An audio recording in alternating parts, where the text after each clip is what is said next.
Sarap ng ulam ng mga kunya nga. Imported beef. Imported beef, American beef. Next week.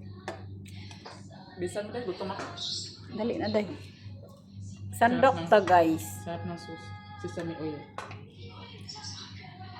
Gana, may pang restaurant. Restaurant ang Terada. Lulis na yan eh. Maanghang.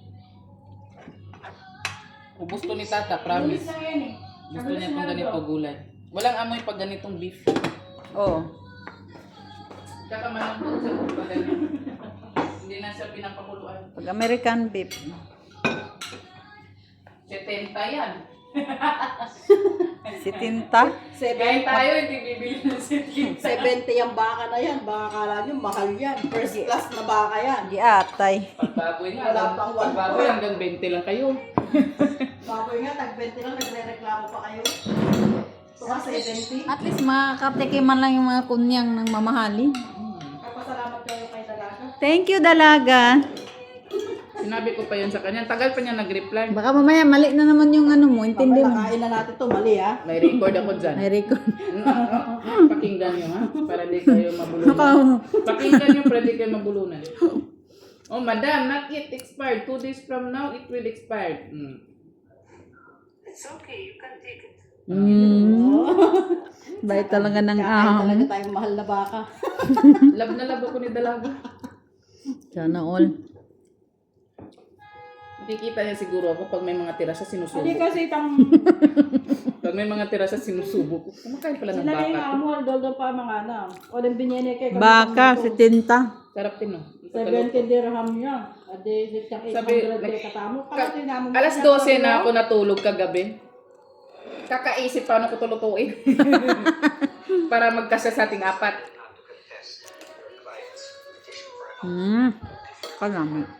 Thank you, Lord. Lord. Kasi Madam may tanong sinabihan niya ako. Doon si Madia. Sa akin na daw yun. Baka sabi niya. Nakikita na may baka kaysa sa patatas. Sabi niya.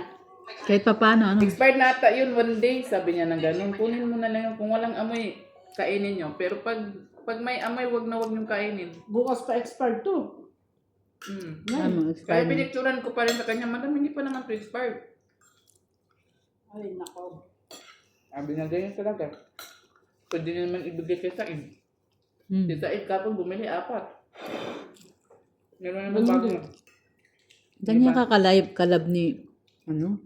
Amo. Huwag ka na magpapakancel kasi love ka naman yan. Dito ka na daw sa Ako kanya. iniisip ko na yung hadiah nga, malayo pa. Binibilang niya na. Pag mag-cancel ka, hindi ka Tulungan ko bibigyan. daw siya. Dahil, Paano pag tulungan ko daw siya kay Said maghingi ng hadiah kanya. ayoko talaga mahingi dyan? Paano tip pag 1,000 na din ibigay pag first day ng Ramadan? Hindi yan. Sa Hindi, AJ. kahit na. Hindi natin alam. Malay mo. Hindi nyo nga inakala nung big it, bigyan kayo ng gano'n. Kaya nga, malay mo, ganun na. Ano? Dami kong pera. Mag-renew ako sa July katapusan 3,000. Ano? Para pag magkagulo, hindi ako makancel. Dano? Kasi may utang. Luwas? Style. May kaluwas lang ang Manila niya. Hindi niya ako makancel, may utang ako eh.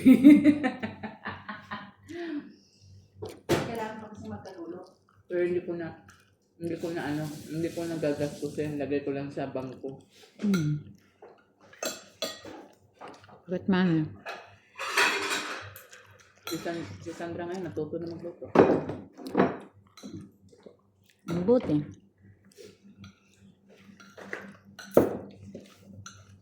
Sarap. Ubusin mo na yung Ang dami. Sinadya ko yung damihan ng gulay. Kasi alam ko, vegetarian kayo. Kita naman yung karne. Ayan ang ginulaayan ng kinarnehang gulay. Gulay na may karne. Gulay pala na may karne. Kasi ganito na klase Gulay na... na may gulay. Hindi, kasi ganitong klase na baka. Hindi Dito yan, kaya mo, wala mo 1/4. pag niloto mo yan, hindi yan liliit. Para lang saan ko ano. Kabang na naman. 70 dirham yan, kulang. Isang kulo lang to. Isang 800. Libo na to. Isang... Hindi ah. 20, hindi ah. 70. 1.6 ang ano, 100. 500. 700. Ay, Hindi abot. 50. 700. Eh, plus 300. Awas ang libo natin. Ang 70? 1.6 na ang ano eh, 100. Ayun, press niya, press. Wala kayo sa Pilipinas pa. Ingay niyo.